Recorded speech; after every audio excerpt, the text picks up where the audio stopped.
All right, everyone, a very warm, enthusiastic welcome to all the economic analysts, state policymakers, and dedicated leaders joining us for today's executive briefing.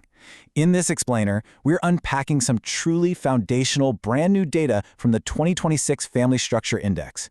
We are going to look really closely at how family structures, and we're specifically talking about marriage and fertility rates across U.S. states, directly tie into economic mobility. And ultimately, we'll see how those structures impact our future workforce readiness. To really grasp the gravity of what we're looking at today, I want to kick things off with a staggering, almost unbelievable piece of data from Harvard economist Raj Chetty. 50%. Upward economic mobility has plummeted to barely 50% for children born in the 1980s. I mean, it's literally a coin flip now. Compare that to the 90% of kids born in the 1940s who actually grew up to earn more than their parents. So, we have to ask ourselves, what changed? And more importantly, what is the single strongest community predictor of whether a child will actually rise from poverty to affluence? Well, the data points directly to family structure. Here is our roadmap for this explainer. We'll be covering 1. The fading American dream. 2. The 2026 state family rankings. 3. The economics of family structure. 4. Migration and the big sort. 5. Education and workforce readiness. And finally, 6. Policy takeaways for states. Okay, let's jump right into Section 1, the fading American dream, identifying the mobility crisis. Let's look at the macro picture here. We are witnessing a very real, tangible decline in the foundational economic milestones that have traditionally signaled middle-class stability. Just look at this. Over the last 45 years, the share of prime-age adults, so that's folks aged 25 to 44, who actually own their own home, has fallen from 67% in 1980 down to just 48% in 2025.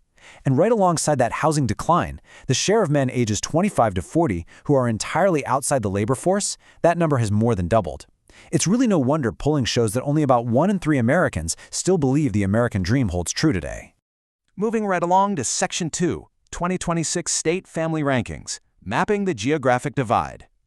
When we dive into the hard geographic data from this newly released 2026 Family Structure Index, wow, a stark divide opens up across the country. Utah claims the #1 spot, and what's remarkable is they stand out as the absolutely only state keeping its composite family structure score above the year 2000 national baseline. It's almost like they have a demographic time machine set to 1999. You've got Rocky Mountain and Great Plains states like Idaho and Nebraska dominating the top tier. Conversely, states in the South and Northeast, places like Louisiana, Rhode Island, and New Mexico coming in at number 50, are facing some severe challenges when it comes to family formation and stability. So how did the national average actually get to this point? Well, the data shows us 2 distinct waves of national decline. We started out with a baseline score of 100 back in the year 2000. By 2010, that score dropped to 92.8, and that was primarily driven by an 11% drop in prime-age marriage rates. But check this out. From 2010 to 2024, the marriage decline actually kind of flattened out. Instead, the drop down to an 87.3 score was driven by a sharp 17% drop in the total fertility rate across the country. Which brings us to Section 3, Economics of Family Structure, the missing piece of the mobility puzzle. Now, it's absolutely crucial we understand what actually makes up this index and why economic researchers found this specific metric to be the absolute strongest predictor of a community's upward mobility. Let's just define our terms really quickly so we're all on the same page. The Family Structure Index, or FSI, relies on 3 pillars. It's the share of adults ages 25 to 54 who are married, the share of teenagers living with married parents, and the state's total fertility rate. And all of this is benchmarked against the national conditions we saw at the turn of the millennium. You might be wondering, why do these specific metrics matter so much for a state's economy? Well, because the economic stakes are just massive. The report highlights that married men and women are about 80% less likely to be poor compared to their single peers. On top of that, children raised in intact families are actually twice as likely to graduate from college and about a third more likely to rise up into the middle class. The takeaway is pretty clear. Strong families build strong, resilient economies. All right, Section 4, Migration and the Big Sort, the geographic shift. This massive geographic divide we've been talking about is fueling what sociologists and data analysts are calling the big sort. We are actively watching families relocate across state lines, searching for better economic and cultural environments. And the contrast here is just fascinating. Take South Carolina, for instance. They've rapidly jumped 17 places on the index over the last 10 years. That's largely driven by inbound domestic migration bringing in married families, which boosted their prime-age marriage share by almost 5%. On the flip side, you have Hawaii, which dramatically plummeted 16 places. Hawaii suffered a 7.1% decline in marriage, and that is heavily suppressed by an environment where the typical two-bedroom home costs more than 10 times the median salary. Honestly, you practically need to win the lottery just to afford a starter home out there. A state's economic environment heavily dictates these rankings. Drilling down into the core drivers, there are 4 main factors that really explain the variance we see between states. First, domestic migration. That accounts for 30% of the variance in prime-age marriage. Second is housing affordability, which is huge because expensive housing severely suppresses birth rates. Third, frequent religious attendance explains a massive 57% of the variance in total fertility rates between states. And fourth, higher college education rates are strongly linked to teens living in stable, married-parent homes. The report objectively points out that red states often attract families through more affordable housing and pro-family cultures, whereas blue states tend to foster family stability through high levels of college education, which leads to secure, well-paying jobs. Moving into Section 5, Education and Workforce Readiness. Humanizing the future. Now, this is where things get really fascinating. We need to bridge the gap between this high-level macro demographic data and the micro, day-to-day reality of the kids who are going to make up our future workforce.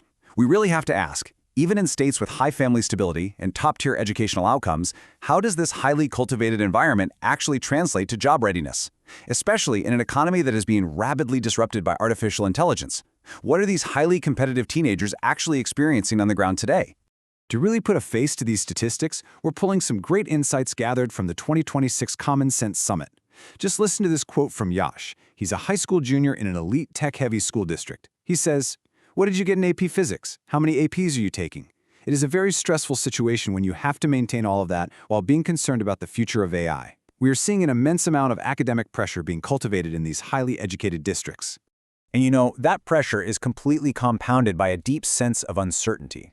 Sophia, who is a high school senior, shared this profound anxiety. She said, "I feel powerless in my own future. I know entry-level jobs are evaporating." She made the point that even students who do absolutely everything right, getting into top-tier colleges after years of intense prep, they're still struggling to find entry-level internships. Why? Because the traditional stepping stones to a career are just being automated away. And this anxiety, it isn't just felt by the students. Staggering polling data from the summit revealed that a surprisingly high 71% of parents are actively worried that by the time today's teens become adults, they simply won't be able to function without AI. There's this deep, shared concern across the board about the over-reliance on this new technology. But here's where a massive generational divide really opens up. When they asked about using AI for schoolwork, 52% of parents viewed it as unethical cheating that absolutely deserves consequences. To the parents, it's basically the digital equivalent of copying your neighbor's test. However, only 33% of teens agreed with that. To the youth, for them, it's just Tuesday. AI is just an innovative tool they're already seamlessly integrating into their workflows to research and access information more efficiently. They view it as a completely necessary adaptation to a new world. Which brings us to this frankly incredible, almost philosophical question raised by Sophia at the summit. She asked, is critical thinking even going to matter in the future if the output is exactly the same? I mean, wow, this highlights such an urgent need for state education policies to pivot. We can't just teach output anymore. We have to prioritize uniquely human problem-solving, community connection, and ethical reasoning right alongside AI efficiency. Finally, let's wrap up with Section 6, Policy Takeaways for States, Actionable Solutions. So, bringing this all together, we've talked marriage rates, housing costs, migration patterns, and the looming shadow of the AI revolution. What specific policy levers can state leaders actually pull right now to improve their family structures and, by extension, their state's economic mobility? Well, the data points to a really clear, nonpartisan playbook for attracting and retaining strong families. First, states have got to advance policies that make single-family homes affordable. Housing costs are literally the biggest brake on family formation. Leaders also need to foster strong job growth, implement competitive tax structures, and ensure there are abundant, high-quality educational options that actually prepare students for an AI-driven world. And ultimately, it's about cultivating local environments where strong families and deep community connections can truly thrive. I want to leave you with one final provocative thought. As you sit down and analyze these demographic shifts and the massive technological disruptions heading our way, ask yourself this. Will your state's policies empower the next generation to confidently secure the American dream? Thank you so much for joining me for this explainer. Now it's time to take this data and get to work.